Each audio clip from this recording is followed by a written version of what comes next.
월 70만 원으로 어떻게 살라고요? 베이비 부머의 은퇴 후 충격 리얼 스토리. 30년 넘게 한 회사에 몸 바쳤는데 연금이 고작 70만 원이라니. 이게 요즘 은퇴자들의 현실입니다. 직장 다닐 땐 늘 바빴고 은퇴하면 좀 쉬면서 살 줄 알았습니다. 하지만 막상 은퇴해보니 쉼이 아니라 생존이 기다리고 있었죠. 무슨 일이든 해야 하고 아껴도 끝이 없는 지출. 그래서 많은 베이비 부머들이 충격에 빠졌습니다. 누구는 택배 상하차로, 누구는 편의점 알바로 다시 일터로 나가야만 했습니다. 그렇게 고된 삶을 버텨내며 이게 과연 은퇴인가? 라는 물음을 던지게 되는 거죠. 오늘은 그런 이야기입니다. 월 70만 원으로는 도저히 살 수 없는 베이비 부머의 현실. 그리고 거기서 우리가 무엇을 배워야 할지 3가지 사례를 통해 함께 나눠보려 합니다. 1. 사례 1-20년 다녔는데 연금이 71만 원이래요. 박영수 가명씨는 올해 65세입니다. 20대 중반부터 건설사에서 20년 넘게 일했고 이후엔 중소기업을 전전했습니다. 정년까지는 못 채웠지만 그렇게 일한 시간이 적지 않은데 국민연금 수령액을 확인하고는 눈앞이 캄캄해졌습니다. 71만 원. 이게 내가 받을 돈이라네요. 아내랑 둘이 사는데 이 돈으로 뭘 어떻게 하라는 건지. 한 달에 최소한 150만 원은 있어요. 식비, 관리비, 교통비 정도는 겨우 해결할 수 있는데 그마저도 부족한 게 요즘 세상 물가입니다. 결국 박 씨는 택배 물류센터에서 밤에 일하게 됐습니다. 허리도 아프고 다리도 저리지만 일을 안 하면 당장 생활이 안 되니까요. 박 씨는 말합니다. 일할 땐 돈이 없고 은퇴하니까 몸이 없더라고요. 이 사례 2- 자식들한테 기대면 안 된다는 걸 뼈저리게 느꼈어요. 김정자 가명 씨는 63세, 2자녀를 모두 출가시켰고 혼자 삽니다. 남편은 몇 년 전 먼저 세상을 떠났고 김 씨는 음식점 일을 오래 했습니다. 국민연금은 월 53만 원. 기초연금 포함해도 80만 원 남짓입니다. 처음엔 애들이 매달 20만 원씩 보내줬어요. 근데 애들도 애들 나름대로 힘들더라고요. 결국엔 엄마, 이번 달은 좀 힘들어라는 말이 반복됐고 그때 알았죠. 자식한테 기대면 안 된다는 걸요. 그래서 김 씨는 동네 아파트 청소 일을 시작했습니다. 하루 2시간씩 월급 70만 원 정도. 그나마 그 돈으로 전기세, 통신비, 병원비를 겨우 감당합니다. 김 씨는 이렇게 말합니다. 살다 보니 알겠더라고요. 연금은 버팀목이지 해결책은 아니라는 걸요. 3. 사례 3- 우리 부부 한 달 식비 30만 원으로 버팁니다. 최동훈 가명 윤미자 가명 부부는 전형적인 베이비 부머 부부입니다. 두 분 모두 공장에서 오래 일했고 각각 국민연금 60만 원대씩 받습니다. 합치면 120만 원 남짓. 이 돈으로 모든 걸 해결해야 합니다. 외식은 거의 안 해요. 반찬도 2-3가지 돌려 먹고 고기 같은 건 명절에나 먹죠. 그럼에도 불구하고 둘이 함께 사니까 마음은 덜 외롭다고 합니다. 이 부부는 유튜브에서 소비 줄이는 법, 절약 레시피를 찾아보며 생활을 바꿨습니다. 심지어 월세를 줄이기 위해 시골집으로 이사해 텃밭도 가꿉니다. 사는 게 좀 불편할 수는 있지만 지출을 줄이니까 숨통이 트이더라고요. 연금으로 여유 있는 삶은 어렵지만 버틸 수 있는 삶은 가능하다는 걸 깨달았어요. 그럼 우리는 어떻게 대비해야 할까? 이 3가지 사례에서 공통적으로 보이는 건 연금만으로는 안 된다는 겁니다. 그렇다면 우리는 어떻게 은퇴를 준비해야 할까요? 1. 국민연금은 최소한의 안전망일 뿐 추가 수입이 반드시 필요하다. 국민연금만 바라보면 정말 답이 없습니다. 노후에도 소액이라도 계속 벌 수 있는 구조를 만들어야 합니다.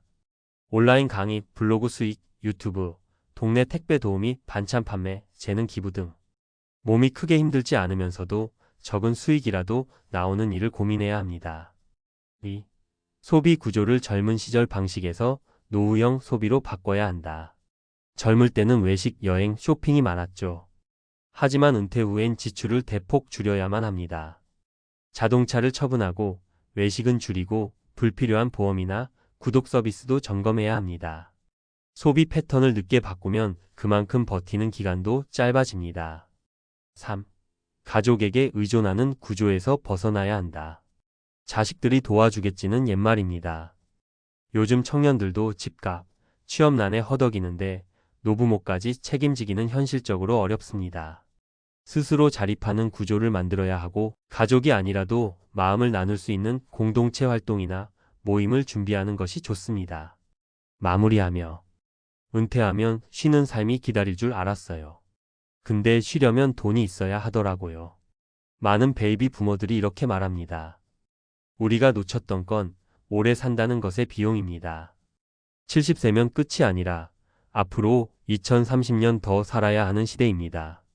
연금은 시작일 뿐 그 이후 삶은 철저한 준비와 인식 전환에 달려 있습니다. 지금부터라도 늦지 않았습니다. 소비를 줄이고 소득을 조금씩이라도 만들고 무엇보다도 마음의 준비를 단단히 하는 것. 그게 바로 우리가 앞으로 맞이할 은퇴를 조금은 더 내 뜻대로 살 수 있게 만드는 첫걸음일 겁니다. 몸과 뇌를 함께 준비해야 진짜 은퇴 준비가 된다. 과학적 근거로 살펴보는 은퇴 후 생존 전략. 돈은 중요한데 몸이 안 따라주면 그 돈도 소용이 없더라고요. 이 말 한 번쯤 들어보셨을 겁니다. 연금이 적어 힘들다고 해도 최소한 일을 할 수 있는 건강한 몸과 선명한 정신이 있다면 다시 일어나 살아갈 수 있습니다. 은퇴 후 삶을 결정짓는 3대 요소, 바로 경제력, 신체활동 능력, 그리고 두뇌 건강입니다. 이 중 하나라도 무너지면 삶의 질은 순식간에 곤두박질 칩니다. 1. 뇌는 사용하지 않으면 퇴화한다. 마이너스 해마와 전두엽 이야기. 노후에 가장 빠르게 무너지는 게 바로 인지 능력입니다. 기억력, 집중력, 판단력. 다 이 뇌에서 나오는 건데요. 특히 중요한 게 해마 히포캠퍼스와 전두엽 프리프론털 코텍스입니다. 해마는 기억을 저장하고 불러오는 역할을 하죠. 전두엽은 판단, 감정 조절, 계획 수립 등 고차원적인 사고를 담당합니다. 놀라운 건 이 두 부위는 계속 쓰지 않으면 빠르게 위축된다는 점입니다. 서울대 의대 연구에 따르면 65세 이후 활동적인 학습이나 사회적 소통을 지속한 사람은 전두엽의 퇴화 속도가 30% 이상 느려졌습니다. 즉, 은퇴 후에도 꾸준히 새로운 것을 배우고 사람들과 교류하고 머리를 써야 뇌는 건강을 유지할 수 있다는 겁니다. 2. 근육은 노후 자산이다. 마이너스 2주만 누워 있어도 근육이 사라진다. 몸도 마찬가지입니다. 노년기에 가장 무서운 질병이 근감소증 SARCOPNIA란 말 들어보셨을 겁니다.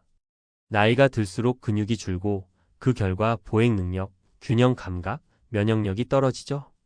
영국 킹스 칼리지 연구에 따르면 단 2주간 활동을 중단했을 때 노인의 하체 근육량은 510% 감소한다고 합니다.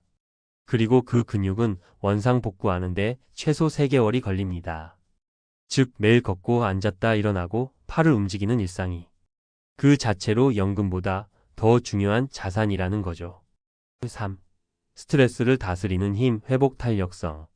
많은 베이비 부모가 실직, 고립, 경제적 불안을 겪으며 스트레스에 시달립니다. 그런데 뇌과학에서는 회복 탄력성 리질리언스이라는 용어로 설명합니다. 이건 뇌가 스트레스 후 얼마나 빨리 정상 상태로 복귀할 수 있는지를 뜻합니다. 미국 하버드대 정신의학팀은 규칙적인 운동, 명상, 일기쓰기, 음악, 감상 등이 뇌의 시냅스 연결을 회복시키고 감정을 조절하는 능력을 높여준다고 밝혔습니다. 결국 몸과 마음을 다스리는 생활 습관이 은퇴 후 생존력을 결정짓는다는 말입니다. 그래서 어떻게 실천할 수 있을까? 첫째, 하루 30분 걷기 5 실내 자전거. 무릎 부담 없이 실내에서도 가능한 걷기나 자전거 타기. 하루 30분 이상 꾸준히 하면 심폐지구력 향상, 근육 유지, 스트레스 해소에 효과적입니다. 둘째, 새로운 도전 한 가지 외국어, 자격증, 독서 모임. 뇌를 깨우는 최고의 방법은 새로움입니다. 익숙한 것만 반복하면 뇌는 점점 잠들어요. 매달 새로운 책을 읽거나 온라인 강의를 듣거나 동네 평생교육원도 좋습니다. 셋째, 혼자 있지 말기. 주 2회 이상 타인과 대화. 사회적 고립은 우울과 치매의 지름길입니다. 혼밥도 좋지만 가끔은 누군가와 커피 한 잔 마시며 이야기해 보세요. 말하는 그 순간 뇌는 활발히 작동하고 정서적 안정도 함께 옵니다. 마무리하며 연금은 생활비를 주지만 건강은 생존 그 자체를 보장해 줍니다. 이제는 단순히 돈만 모으는 은퇴 준비는 끝났습니다. 뇌를 퇴화시키지 않는 습관, 근육을 지키는 활동, 그리고 정서적 안정을 위한 연결이 함께 가야 진짜 살아있는 노후, 행복한 은퇴가 가능합니다. 당신의 노후를 위한 최고의 투자, 이젠 몸과 뇌에도 연금을 넣으세요. 그게 바로 끝까지 나답게 살아가는 가장 확실한 길입니다.